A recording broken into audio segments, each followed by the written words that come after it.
The year is 1941. Europe kneels beneath the boots of the Third Reich.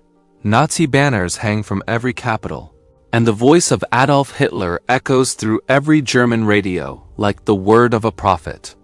To millions, he's not just a man, he's destiny itself. The leader who rebuilt a broken nation, turned despair into pride, and promised an empire that would last 1,000 years. But behind the thunderous speeches and the roaring crowds, something darker is forming, small cracks in the facade of perfection. Because power built on fear always rots from within. And soon, the man who once seemed untouchable will face his first tremor of betrayal. Not from his enemies, but from one of his oldest friends. This is the story of the fall before the fall, the unraveling of Hitler's illusion of control. It begins with a plane, slicing through the cold night sky above Scotland. Inside sits a man in full Nazi uniform, gripping the controls with trembling hands. His name is Rudolf Hess, Hitler's deputy, his comrade from the early days of the Nazi movement, the man who once helped write Mein Kampf. And tonight, he's not flying into battle. He's defecting. When his plane crashes near Glasgow, British farmers rush to the wreckage, expecting a downed enemy pilot. But when intelligence officers confirm his identity, the world is stunned. One of the highest-ranking men in Germany, the number 3 in the Nazi hierarchy, has just parachuted into enemy territory. Hess claims he's on a peace mission. He insists he came alone, to negotiate directly with the British government, hoping to end the war. But his motives are far murkier. Behind the talk of peace lies desperation. Hess is losing influence in Berlin. His voice in Hitler's inner circle is fading. Göring and Himmler have replaced him as the Führer's favorites. In a final delusional gamble, he believes that if he can make peace with Britain, he'll return home as a hero. But instead, he becomes the first visible fracture in Hitler's perfect machine. When news of the defection reaches Berlin, Hitler erupts in rage. He orders all mentions of Hess erased from the record. Statues removed, names scrubbed, portraits burned, but the damage is done. For years, Nazi propaganda had painted the Reich as a brotherhood bound by loyalty and destiny. Now, one of its founding members has fled, and the people begin to whisper, if Hess has lost faith, who's next? The job of silencing those whispers falls to Joseph Goebbels, the master of spin. Within hours, he releases a statement. Hess has gone insane. Overworked, delusional, mentally ill. Newspapers are flooded with stories about his nervous breakdown. The lie sticks, for now. But deep inside the Nazi leadership, trust begins to die. And while Goebbels works to patch the crack, Hitler's eyes are fixed elsewhere, on the east. It's June 1941. Operation Barbarossa, the largest invasion in human history, begins. 3 million German soldiers march toward the Soviet Union. The propaganda machine calls it a crusade against Bolshevism.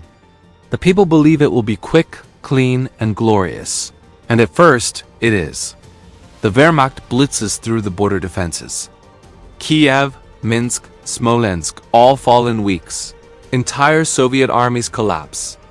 German radio hails Hitler as a military genius, a man chosen by fate itself, but then the weather turns.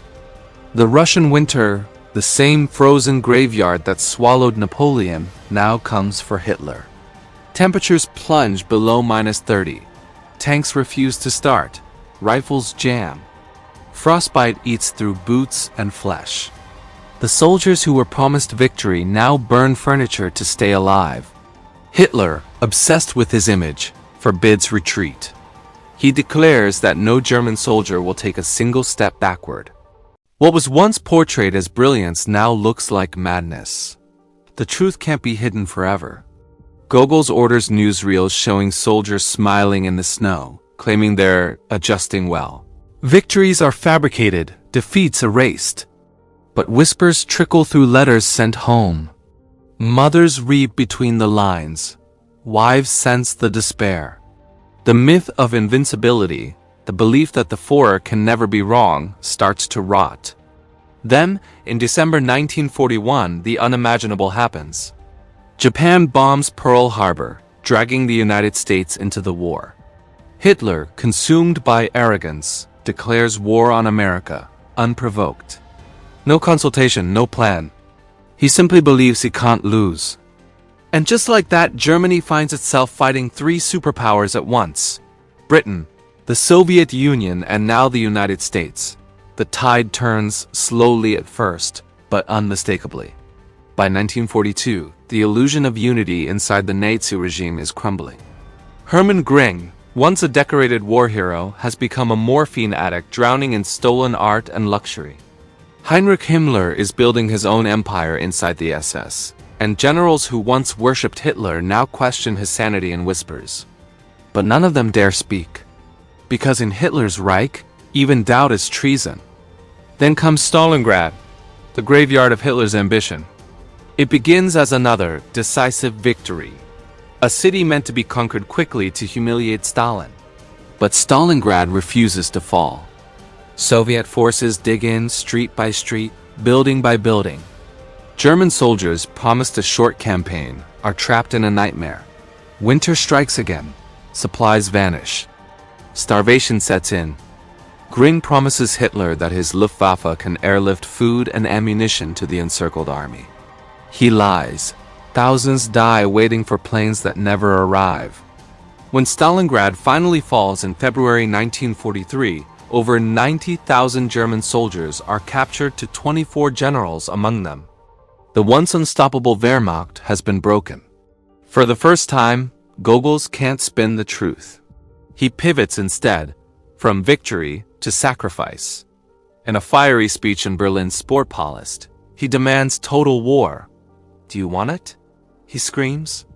The terrified crowd shouts back yes, because the alternative, admitting the war is lost, is unthinkable. But beneath the forced cheers, the truth is already spreading. The Reich is bleeding out. Inside Germany, resistance begins to flicker, not from armies, but from students. In Munich, a small group calling themselves the White Rose starts printing leaflets denouncing the regime. They write about morality, about freedom, about the crimes being committed in their name. For a brief, shining moment, words become weapons. But the Gestapo finds them. The leaders, Hans and Sophie Scholl, are executed by guillotine. Their final words echo through history: "Long live freedom." The Nazi press mocks them as traitors. But quietly, many Germans feel something they haven't felt in years: shame. If you found this story eye-opening, subscribe for more forgotten moments of history that reveal how power rises and how it always falls.